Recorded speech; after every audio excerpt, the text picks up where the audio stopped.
traveling through a world in which everything is possible and nothing is beyond you. This is the story of the rise of an idea that has come to dominate our society. It is the belief that the satisfaction of individual feelings and desires is our highest priority. Today we're going to tell you how to get whatever you want. I wanted to live a different life that wasn't available to me in the image I was born. I am here, look at me, notice me.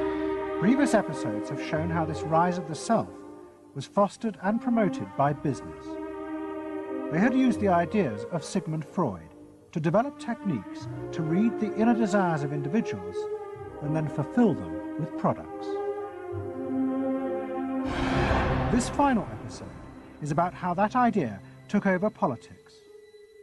It tells the story of how politicians on the left, in both America and Britain, turned to these techniques to regain power. They believed that they were creating a new and better form of democracy, one that truly responded to the inner feelings of individuals. But what the politicians didn't realise was that the aim of those who had originally created these techniques had not been to liberate the people, but to develop a new way of controlling them in an age of mass democracy.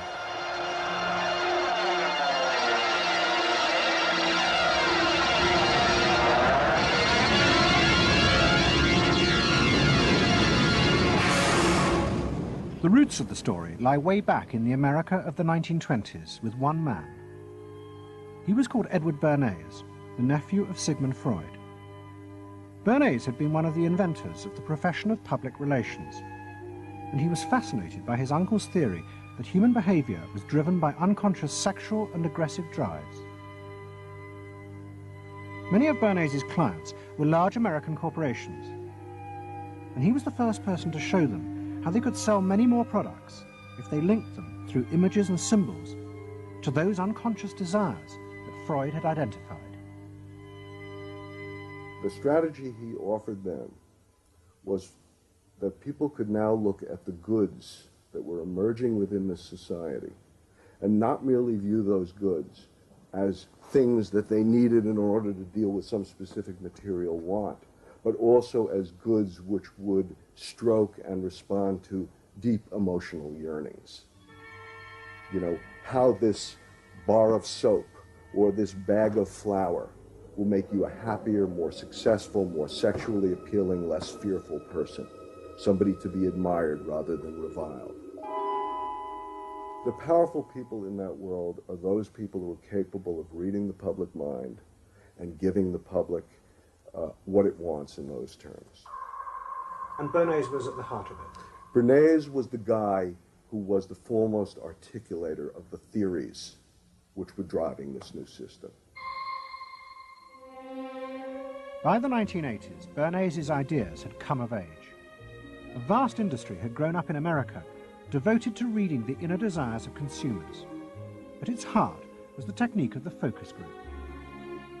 Previous episodes have shown how the focus group was invented by psychoanalysts employed by US corporations. The aim was to allow consumers to express their inner feelings and needs, just as patients did in psychoanalysis. The information was then used to promote and design new products that would fulfill those desires. And Edward Bernays, who was now nearly 100 years old, was celebrated as the founding father of this marketing world. Hi, Doctor. Good to see you. Come on up over here. There you go. Doctor, tell me again what the doctor is. What are we dealing with here? You're the father of public relations. What we're dealing with really is the concept that people will believe me more if you call me doctor. Oh, I see.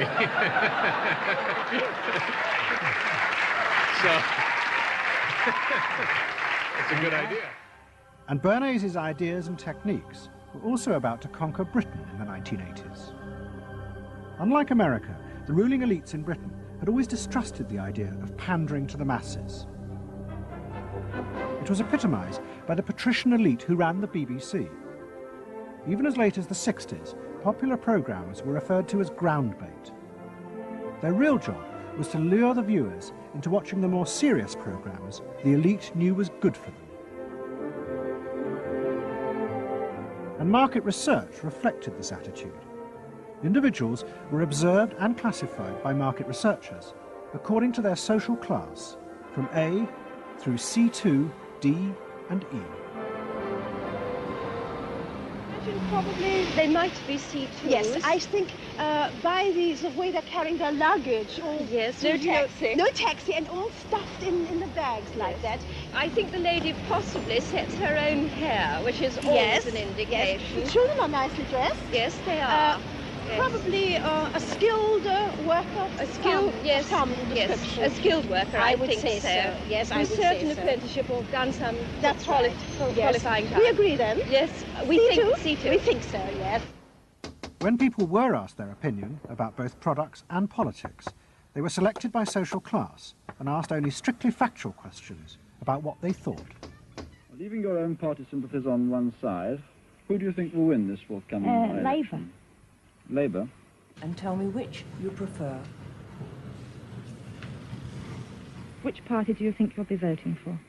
This time, Liberals. You'll be voting for the Liberals. And who do you think will be second? Conservative. This one. Thank you. The idea that one might ask people what they themselves felt and desired, and then give it to them, was seen as alien to the ruling elites, which would challenge their belief that they knew what was best for the public. There's evidence in other countries, in the United States, for example, where pollsters have been used before elections to interpret the mood of the public, and then you give people more what they want to have and less what they ought to have. But again, this could be alleged to be more democratic, I don't know. It's very dangerous ground, I think, though, when polls are used in that way. But then, in the economic crisis of the mid-70s, British industry was forced to begin to pay attention to the inner feelings of consumers. As the recession deepened, consumer spending fell dramatically, and the advertisers insisted that the only way for companies to survive was to make their advertising more effective. And to do this, they would have to delve into people's underlying psychological motives for purchasing. The advertising industry started to bring in Americans to run focus groups with British housewives. Everyone is a unique person, and even though you're a group of 10 today, we don't want a group opinion, and we want to know your ideas and your thoughts, no matter how crazy it might be. Please let your imagination run wild, because that's how very crazy things like instant coffee got born. Now, can we get somebody, this lady, to be a kitchen sink? And kitchen sink, how do you feel with these things that are being used to clean you up? Well, I've got to feel clean. I've got to be kept clean. So I feel that. I should hate it if I was all greasy, so I've got to be easy to clean. Okay, now the housewife, this lady, what would you use to clean your kitchen sink? A scouring powder. Of course, a cloth to apply the things on, and plenty of water. Now, how do you feel as you're doing this chore? Feel satisfied? Well satisfied when I have done it, yes. I'm doing my duty. I feel it's a job well done. The consumers were encouraged to play at being products, from household cleaners to car seat belts. The aim was not to talk rationally, but to act out and reveal their inner emotional relationship to products. Which firmly and unmistakably underlines. And then a politician emerged who also believed that people should be allowed to express themselves. Instead of being controlled by the state, the individual should become the central focus of society. Some socialists seem to believe that people should be numbers in a state computer. We believe they should be individuals. We're all unequal.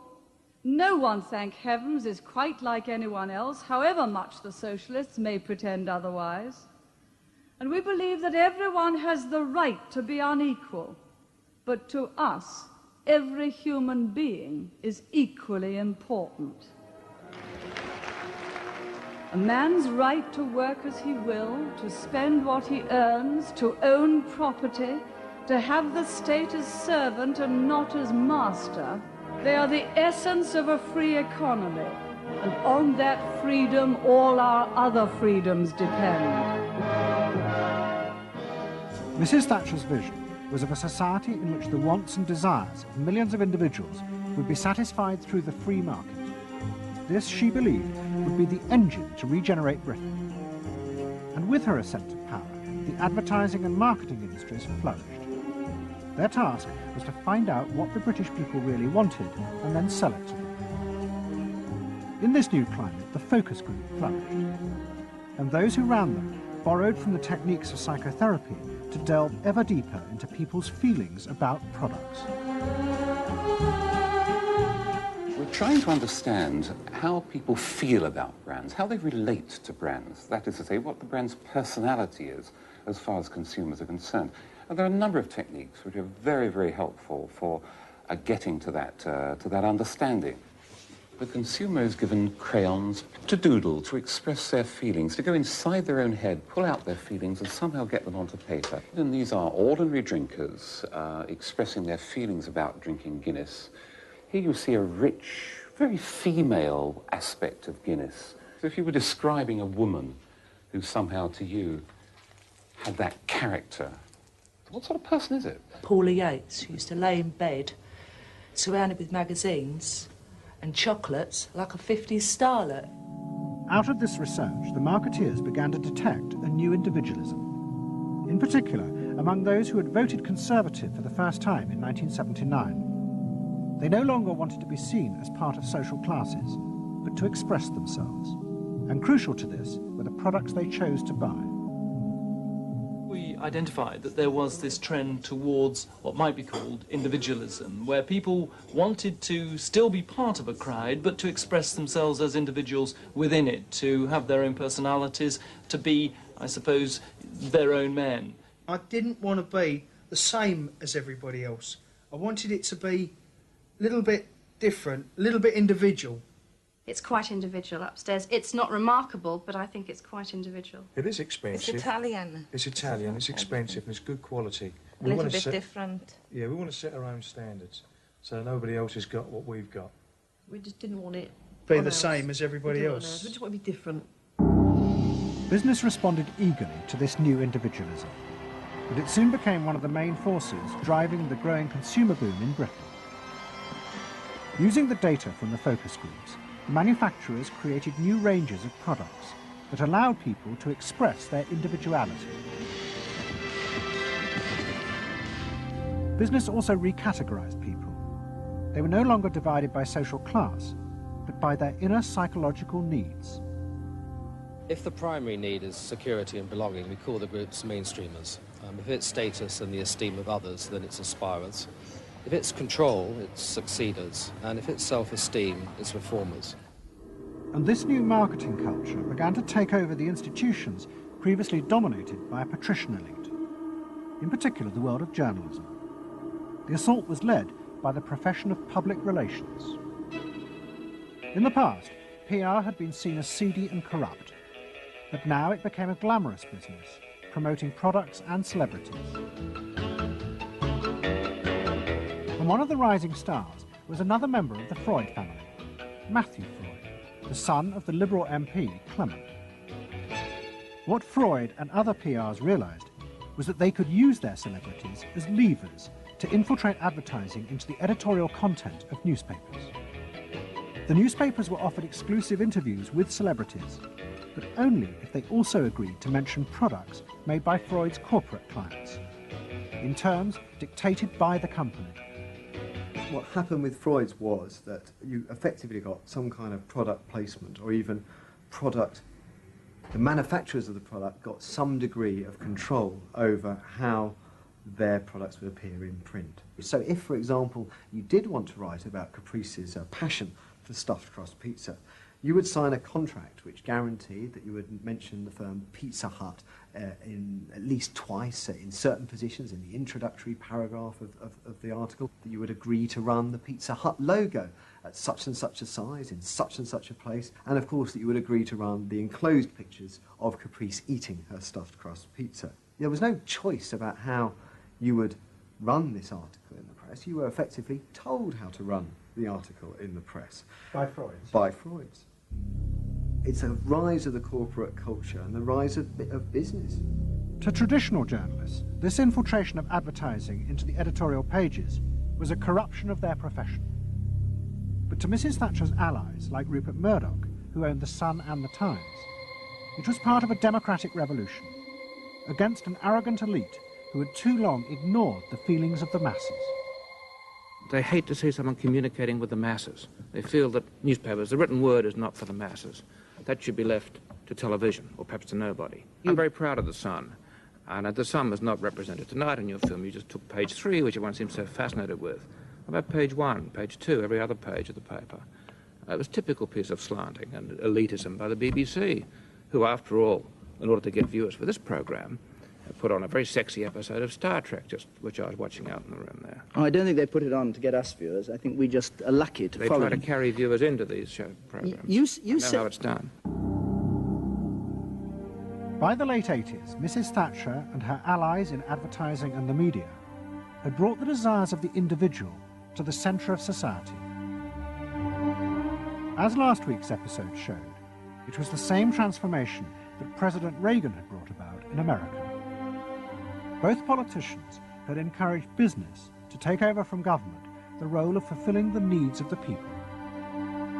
In the process, consumers were encouraged to see the satisfaction of their desires as the overriding priority. To Thatcher and Reagan, this was a new and better form of democracy. But to their opponents in the parties of the left, they had summoned up the most selfish and greedy aspects of human nature. Ronald Reagan and Margaret Thatcher both embraced an economic philosophy that says the unit of judgment was not only the individual, but it was the individual's personal satisfaction, the individual's own unique happiness and well-being. It was, in a sense, the triumph of regarding individuals as purely emotional beings who have needs and wants and desires that need to be satisfied and can be satisfied unconsciously.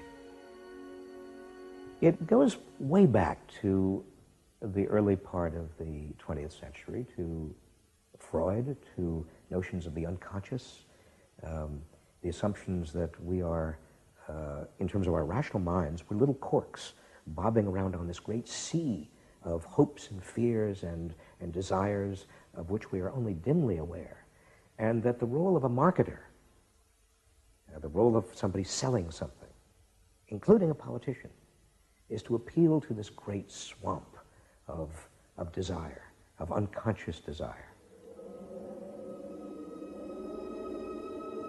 The left believed the opposite, that the way to create a better society was not to treat people as emotional, isolated individuals, but to persuade them to realize that they had common interests with others, to help them rise above their individual feelings and fears.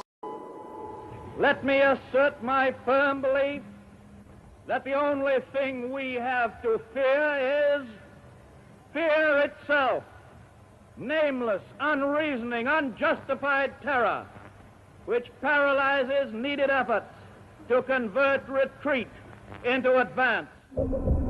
This idea had flourished in America in the Depression of the 1930s. President Roosevelt, faced with the chaos caused by the Wall Street crash, encouraged Americans to join together in trades unions, to set up consumer groups, and to pay for a welfare system for those trapped in poverty. His aim was to create a collective awareness which would become a powerful weapon against the unfettered power of capitalism, which had caused the crisis. That idea had driven the Democratic Party for 50 years. But now, Roosevelt's inheritors railed vainly against the effects of the self-interest encouraged by President Reagan. There is despair, Mr. President, in the faces that you don't see. Maybe, Mr. President, if you stopped in at a shelter in Chicago and spoke to the homeless there. Maybe, Mr. President, if you asked a woman who had been denied the help she needed to feed her children because you said you needed the money for a tax break for a millionaire or for a missile we couldn't afford to use. The worst thing Ronald Reagan did was to make the denial of compassion respectable. He said, you've worked hard, you've made your money. You shouldn't have to feel guilty about refusing to throw it away on people who choose to be homeless and who choose not to work. That's what he said. He said it with an elegance and a kind of benign aspect that disguised its harshness. You think we can do anything about it? Well, why not? If we can work together now to look after the lives of the people here, I don't see why we couldn't work together afterwards to clear up the mess and help build a better world in which these things can't possibly happen. The qualities we've learned from comradeship and common suffering are not going to be wasted after this war. It's out of experience like ours that the new world will be built. That same idea of marshalling the collective force of the masses to challenge the entrenched power of wealth and business had also led the Labour Party to power in Britain after the war. But in the 80s, Labour, like the Democrats in America, lost election after election as millions who had once voted for them switched their allegiance to the Conservatives. There it is, going blue just about everywhere, sweeping the country. The rural parts of Britain now have gone blue. For they are the party of yesterday, and tomorrow is ours. In the face of this, a growing number within the Labour Party became convinced that if they were ever to regain power, Labour would have to come to terms with the new individualism. One of them was an advertising executive called Philip Gould, who had been a lifelong Labour supporter. Gould believed that Labour's leadership had become corrupted by the same patrician arrogance that dominated all Britain's institutions. They denigrated and disapproved of the new aspirations of working-class voters. Labour stopped listening to these people. And I remember the best example of this was after the election of 1983, which was the election above all, where the people's voices just were not heard. And I had dinner with a leading Labour Party figure who'd been involved in the defeat, heavily involved in the defeat, and his wife said, God, these working class people, they just, we give them education, we give them chances in life, what do? They read the Sun and they just don't vote for us. And there was such a gap between these people just trying to make lives for themselves, better lives for themselves, and the kind of elitism of the Labour Party that was just such a chasm that had to be filled. Gould became part of a small group of modernisers centred around Peter Mandelson. Their aim was to reconnect Labour with the lost voters. To do this, Gould turned to the technique he knew well from his work in advertising, the focus group. Gould commissioned focus groups in suburban areas across the country with small groups of voters who had switched to Mrs. Thatcher. People were encouraged not to talk rationally about policies, but to express their underlying feelings. And what Gould discovered was a fundamental shift in people's relationship to politics.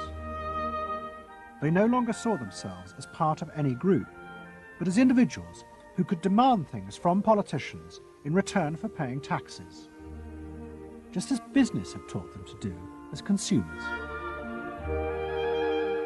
And I found that the people had become consumers. People now wanted to have, politics and life on their own terms. I mean, not just in politics, but in all aspects of life too.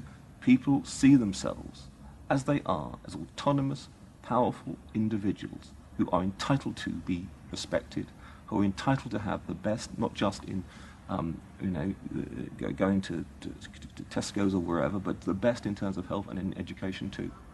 All this was about getting the Labour Party to understand that people really, really, really had changed, and the Labour Party had not, and unless the Labour Party changed, it would not win.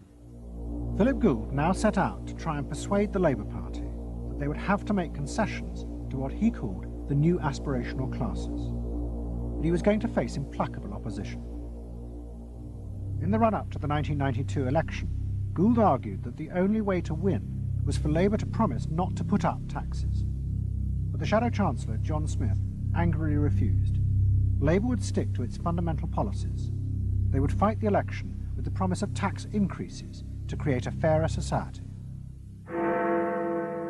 And as the campaign began, it seemed as if Philip Gould was wrong. The traditional polls consistently showed Labour ahead, despite the Conservative campaign message that a Labour government would put up taxes.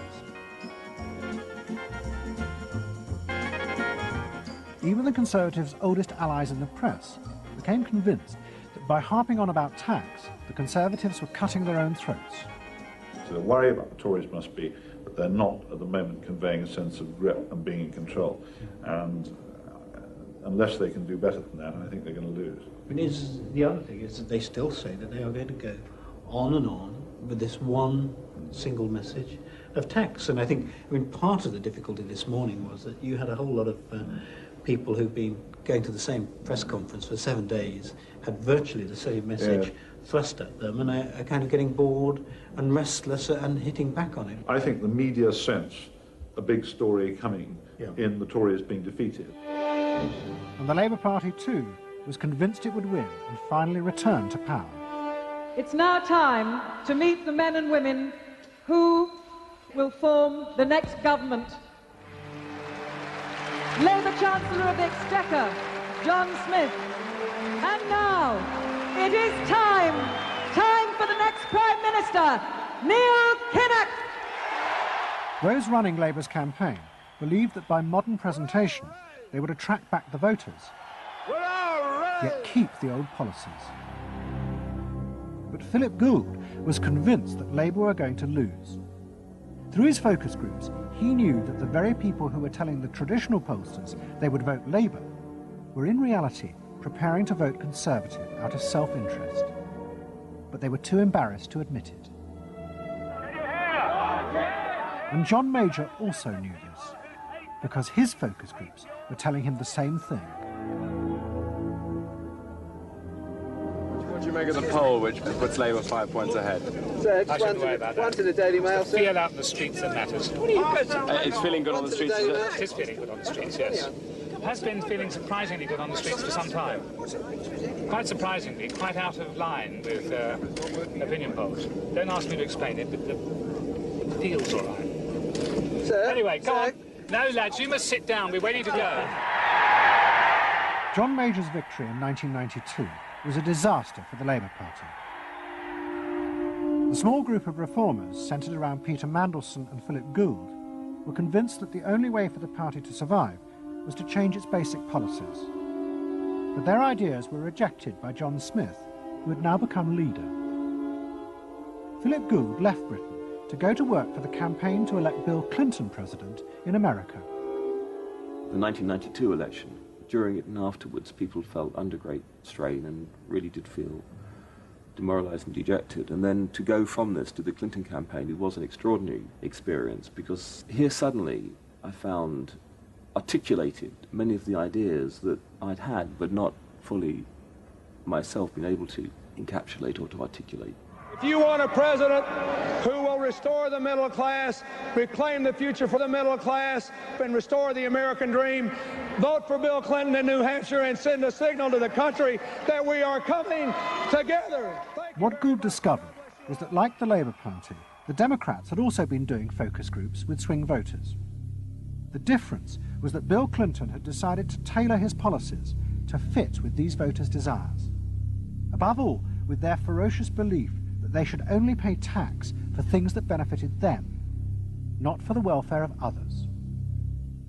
I have no idea what percentage of my tax dollars go to welfare, but even if it's a minuscule percentage, even if it's 0.25%, it's still too much for the people that are receiving these benefits that are basically non-productive.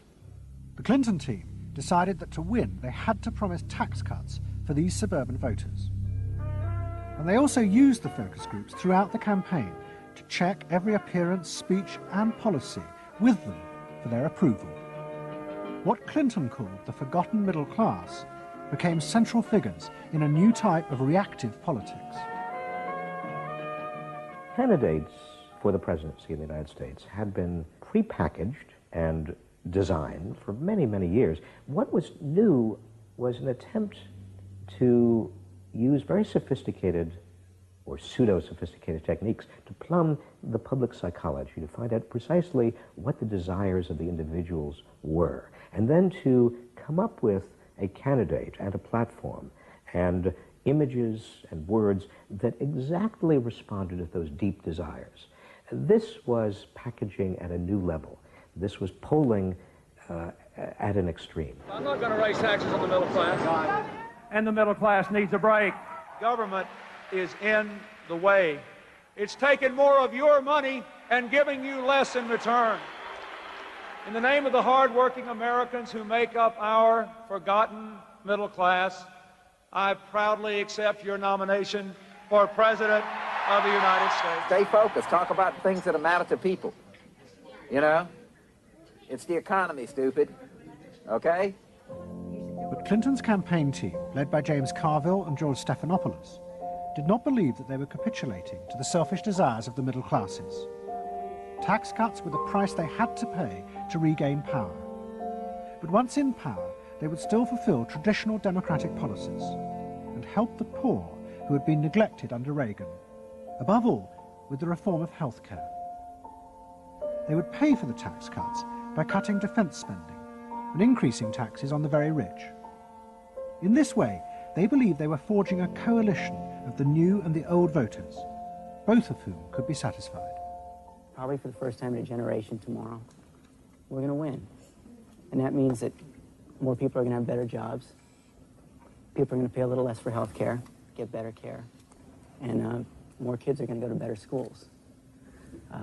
So thanks.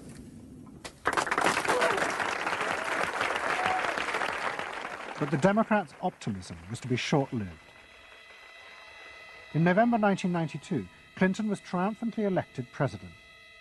But within weeks, his administration discovered that the budget deficit was far greater than they had anticipated. At a meeting in the White House in January 1993, the head of the Federal Reserve told them that the deficit was nearly $300 billion. There was no way they could borrow any more without panicking the markets and causing a crisis. The only way to pay for the proposed tax cuts would be to cut government spending, not just on defense, but on welfare. Clinton was faced with a choice between the old politics and the new, and he chose the old. The tax cuts were dropped, and he tried to inspire the country with the old democratic ideal of government spending to help the poor and disadvantaged. Tonight I want to talk with you about what government can do, because I believe government must do more. To put people to work now, to create 500,000 jobs. Jobs to rebuild our highways and airports, to renovate housing, to bring new life to rural communities and spread hope and opportunity among our nation's youth. Healthcare reform sounds like a great idea to me. Well, I know, but some of these details sure scare the heck out of me. Like what? Well, like for... At the start of the Clinton administration, many of us, including, I believe, President Clinton himself, reverted back to an older tradition, tried to lift the public, to talk about genuine ideals beyond the individual. And that reform agenda being not only universal health care and child care and dealing with the widening inequalities in our society and homelessness, many things that many citizens, just particularly middle-income citizens, didn't want to deal with. But the suburban voters who had been promised tax cuts were not inspired by Bill Clinton's vision. They felt betrayed and wanted revenge. Their opportunity came in 1994 with the congressional elections.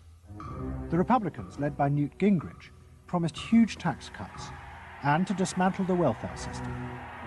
The voters who had defected to Clinton switched sides yet again, and the Republicans won both houses of Congress in a landslide. Well, I think it's a tremendous vote in favor of smaller government, lower taxes, and in a sense, a renewal of the Thatcher-Reagan tradition. And I think in that sense, it's pretty decisive. It means that the welfare state is going to be less hospitable for people who are not willing to take responsibility for their own situation. No question about it. I think today is the beginning of the end of the welfare state.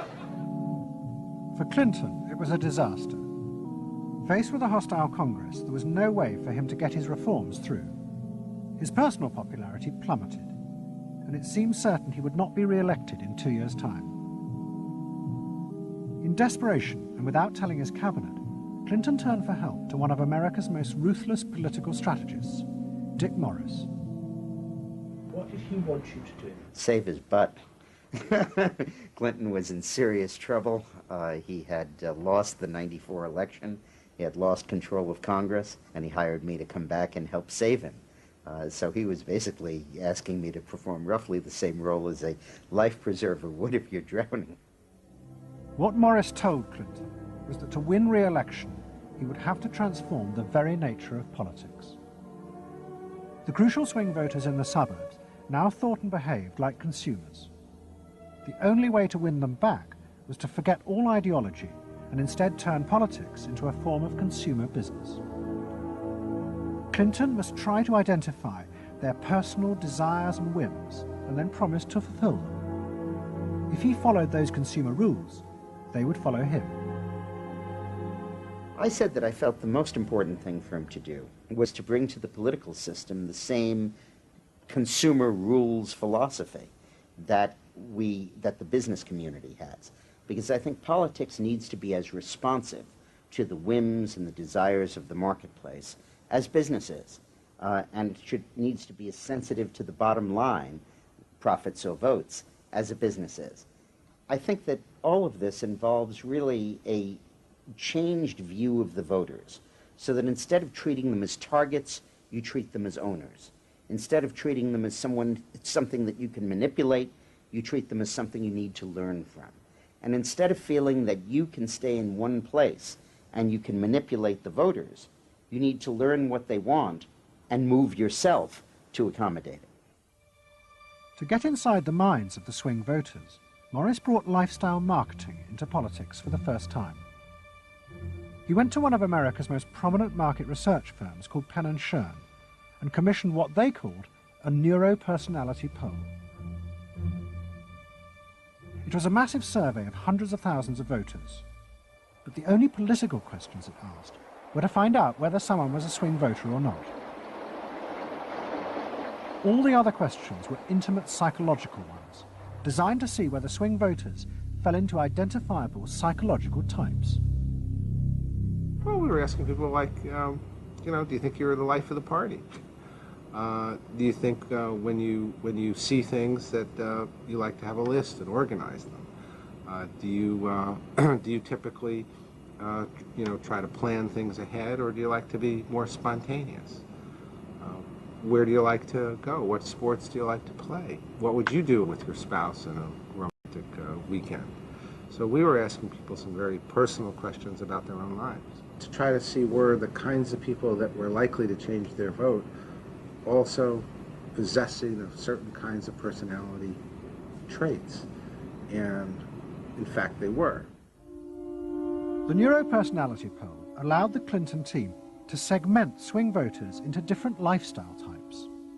They were given names like pools and patios, or caps and gowns, who were urban intellectuals living in university towns. From this, the team could identify ways in which they could make individuals feel more secure in their chosen lifestyles, just as business had learned to do with products. Dick Morris called it small-bore politics, tiny details of people's lives and personal anxieties which politics had never even thought about or noticed before, but which now had become the key to winning power. It was an America that focused on day-to-day practical concerns. Should I wear seatbelts? Should I stop smoking? Should I wear a school uniform? Is my neighborhood being protected? It was not so much a new individualism as the social order as we had known it had broken down. So we got into people's heads, understood their psychology about lifestyle, about values, what they thought was important, what issues they wanted politicians, and particularly the president, to address. And these issues proved to be very, very different from what the conventional wisdom had suggested. As the election campaign began, Clinton revealed Morris's new approach to a shocked White House. All traditional policies were to be dropped. Instead, he would concentrate exclusively on policies that targeted the worries of the swing voters. V-chips would be fitted into televisions to prevent children from watching pornography. And mobile phones would be fitted into school buses to make parents feel more secure. Dick Morris also persuaded the president to spend his leisure time in the same way as particular groups of swing voters.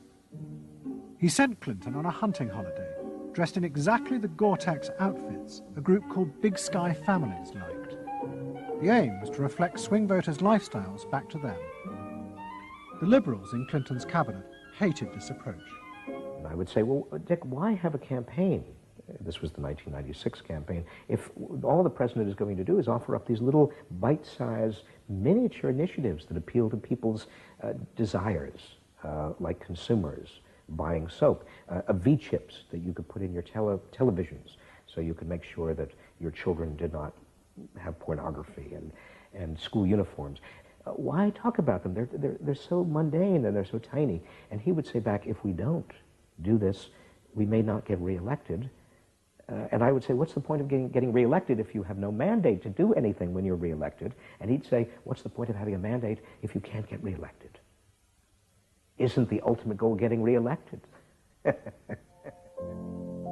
Morris's new politics were an extraordinary success. Clinton's ratings among the swing voters began to soar. And Dick Morris, along with the marketeer Mark Penn, took effective charge of making White House policy. Mark Penn set up a huge call center in an office block in Denver.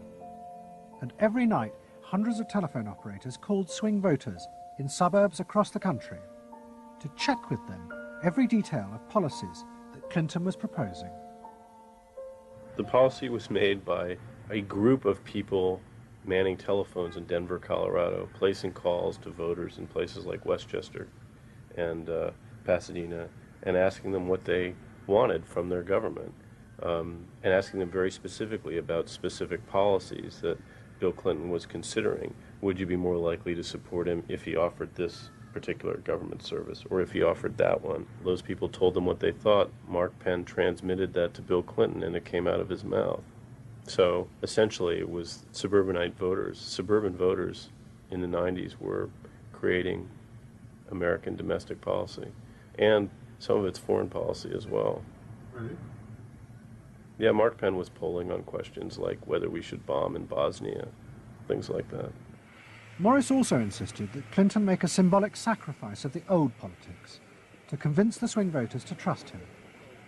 In August 1996, Clinton signed a bill which ended the system of guaranteed help for the poor and unemployed. Welfare would be cut back after 2 years in order to force people into work. The new system was called welfare to work and would, he said, be a hand up, not a handout. It was the effective end of the guaranteed welfare system created by President Roosevelt 60 years before. For many in Clinton's cabinet, it was also the end of the progressive political ideal that Roosevelt had represented. The belief that one used a position of leadership to persuade the voters to think and behave as social beings, not as self-interested individuals. Dick Morris and the pollsters had won. And by that I mean that the people who ultimately got to the president, shaped the president's mind, were those who viewed the voters as just a collection of individual desires that had to be catered to and pandered to. It suggests that democracy is nothing more, and should be nothing more, than pandering to these unthought about, very primitive desires. Primitive in the sense that they are not even necessarily conscious, just what people want in terms of satisfying themselves. And the same triumph of the politics of the self was about to happen in Britain too. In 1994, Tony Blair had become the leader of the Labour Party, and the reforming group centred around Peter Mandelson became all-powerful. Almost every night, Philip Gould ran focus groups with swing voters in the suburbs. But this time he was listened to, and the desires and the fears of the new aspirational classes became the central force shaping Labour Party policies. In that period, I was talking to people who used to vote Conservative and were considering voting Labour, and they understood that they are financially pressed and that there are limits to the extent to which taxation can be improved. They think that crime is an issue that matters to them and should be respected. They You know, they want welfare to go to people who deserve welfare, not to people who do not. This was seen of by many in the Labour Party as selfish. I never saw that it was selfish. I believe that you know, a dad or a mum doing their best for their family isn't selfish. They're just doing their best for their family, and that's what people do. A crackdown on those who make life hell in their local neighbourhoods through noise or disturbance. Law and order is a Labour issue today. Philosophy of campaigning is, let's concentrate on swing voters, let's focus group them to find out what they want and what will appeal to them, and let's just relentlessly push those themes in the election. Something is happening to you. After promising to put money in your pocket, the Conservatives are quietly taking it away. Philip Gould was crucial because he gave the raw material, if you like, for these politicians to do this kind of politics. In that when he came up with stuff, they'd follow it, you know, pretty much without exception. Blair himself would pore over these sort of 12-page memos and say, well, this is what we must do. We want people to earn more, to consume the good things of life. We want people to pay lower taxes. Gordon Brown says the Labour government would hold the main tax rates unchanged. The Labour government will not increase the basic rate of tax. I want to make it clear that I will not increase tax.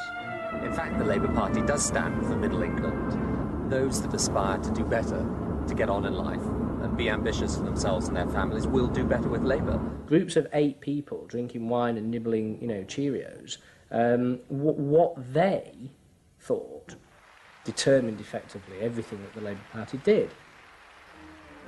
And although those running the campaign liked to portray the new approach as their invention, it was in fact copied from the Americans, even down to the phrases that the American marketeers had tested on their swing voters. Peter Mandelson and his team were in the United States watching what we did and copied almost verbatim our approach in their 1997 campaign. The benefit system should be about giving people a hand up, not just a handout. Mandelson's not a fool if he's anything. He saw something that worked, so why not do it? And I can remember reading their manifesto and saying to myself, they just took it lock, stock, and barrel. You know, on one hand you're proud, and on another hand, you're bitch.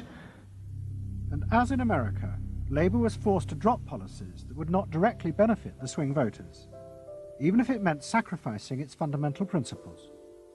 The commitment to public control of industry, which was enshrined as Clause 4 of the party constitution, was dropped.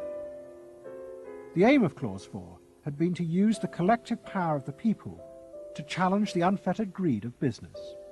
But now, Tony Blair was faced with crucial voters who no longer saw themselves as exploited by the free market. They saw themselves as individual consumers who were fulfilled and given identity by what business delivered them. The new Clause 4 promised not to control the free market, but to let it flourish. Business is more powerful than government. It is quicker, it is more creative. Business is the lifeblood of the country. From this come all the benefits that society needs. Employment, investment. I think, frankly, there is only one party getting business right, and that's New Labour.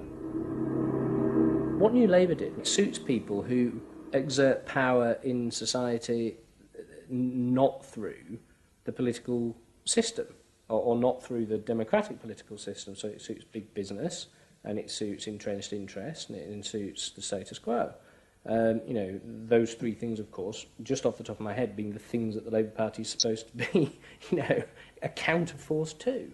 What that means is big business get to carry on exerting their power behind the scenes, getting their way, because there's no countervailing pressure. Countervailing pressure isn't going to come from, you know, 8 people sipping wine in Kettering. Here he goes, turning an awful lot of other blue seats red as well.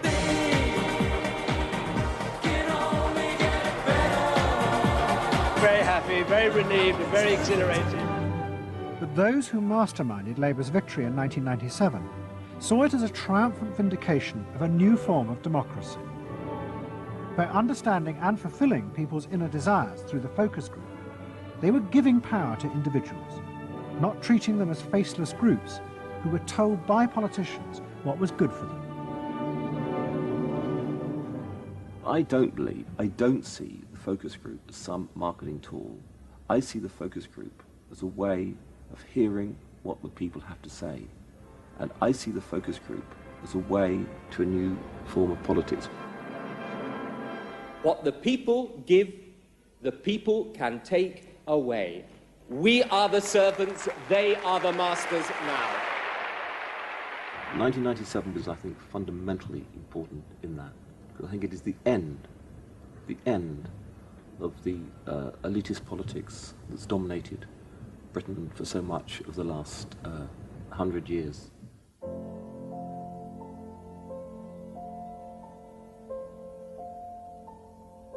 In 1939, Edward Bernays, Sigmund Freud's nephew, created a vision of a future world in which the consumer was king.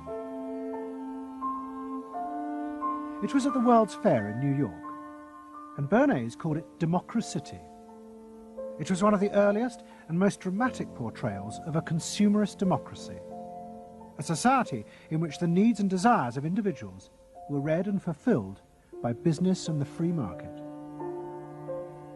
The World's Fair created a spectacle in which all of these concerns were met, and they were met by Westinghouse and General Motors and the American Cash Register Company, and company after company presented itself as this sort of centerpiece of a society in which human desire and human want and human anxiety would all be responded to and would all be met purely through the free enterprise system. There was this sort of notion that the free market was something that was not guided by ideologies or by political power. It was something that simply was guided by the people's will. This was the model of democracy that both New Labour and the American Democrats had bought into in order to regain power. They had used techniques developed by business to read the desires of consumers, and they had accepted Bernays' claim that this was a better form of democracy. But in reality, the World's Fair had been an elaborate piece of propaganda designed by Bernays for his clients, the giant American corporations. Privately, Bernays did not believe that true democracy could ever work. He had been profoundly influenced in this by his uncle's theories of human nature. Freud believed that individuals were not driven by rational thought, but by primitive, unconscious desires and feelings. And Bernays believed that this meant it was too dangerous to let the masses ever have control over their own lives. And consumerism was a way of giving people the illusion of control, while allowing a responsible elite to continue managing society.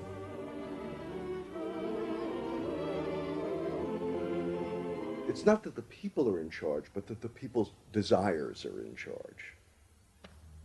The people are not in charge. The people exercise no decision-making power within this environment. So democracy is reduced from something which assumes an active citizenry to something which now increasingly is predicated on the idea of the public as passive consumers, the public as people who essentially what you're delivering them are doggy treats. The problem for New Labour was that it believed the propaganda. They took at face value the idea promoted by business that the systems invented to read the consumer's mind could form the basis for a new type of democracy. Once in power, New Labour tried to govern through a system that Philip Gould called continuous democracy. But what worked for business in designing products led the Labour government into a bewildering maze of contradictory whims and desires. For much of Labour's first term, the focus groups said that the railways were not a high priority, and Labour's policies faithfully reflected this. But now, those same groups are blaming the government for not having invested more money sooner in the railways. The point about focus group politics is that there isn't one because people are contradictory and irrational, and so you have a problem in terms of deciding what you're going to do if all you do is actually listen to a mass of individual opinions that are forever fluctuating and don't really have any coherence, and crucially are not set in context. So that's why people can say, I want lower taxes and better public services. Of course they do. You say, do you want to pay more taxes to get better public services? People are less sure. They then don't believe that if they do pay more taxes, they will be spent on better public services. So you end up in this quagmire where, and the truth is, a politician has to say, look, this is what I believe. I believe that you should pay slightly more taxes to make better public services, and I pledge that I'm competent enough to actually use that money wisely. Do you want that? Vote for me, yes or no. And that's what Blair has failed to do. Tony Blair turns around and sort of tries to feed back to them what they already believe, and given what they believe is sort of a load of individual, incoherent, contradictory nonsense, that's all he has to offer. And then he wonders why people don't get him. The answer they don't get him is because they're looking for someone to do something that they can't do themselves, which is actually come up with a coherent political opinion that they might have faith in. New Labour are faced with a dilemma. The system of consumer democracy that they have embraced has trapped them into a series of short-term and often contradictory policies. There are now growing demands that they fulfil a grander vision, that they use the power of government to deal with the problems of growing inequality and the decaying social fabric of the country. But to do this, they will have to appeal to the electorate to think outside their own self-interest.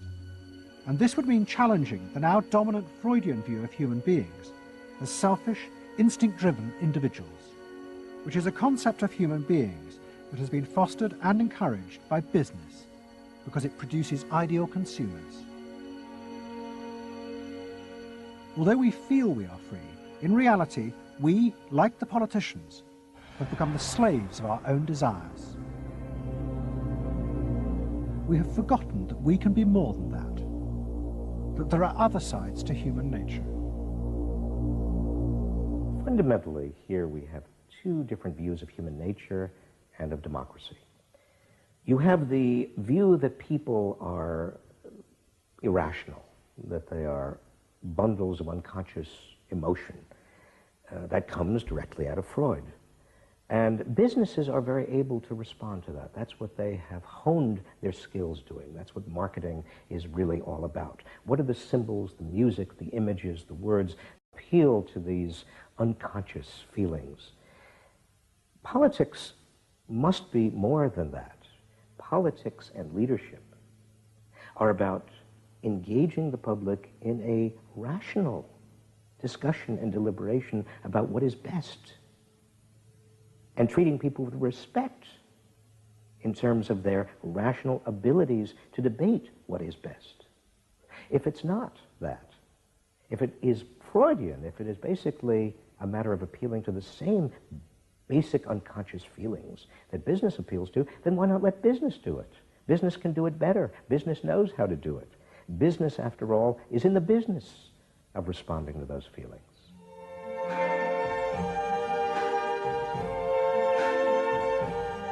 I see trees of green, red roses too. I see them bloom for me and you. And I think to myself, what a wonderful world. I think to myself,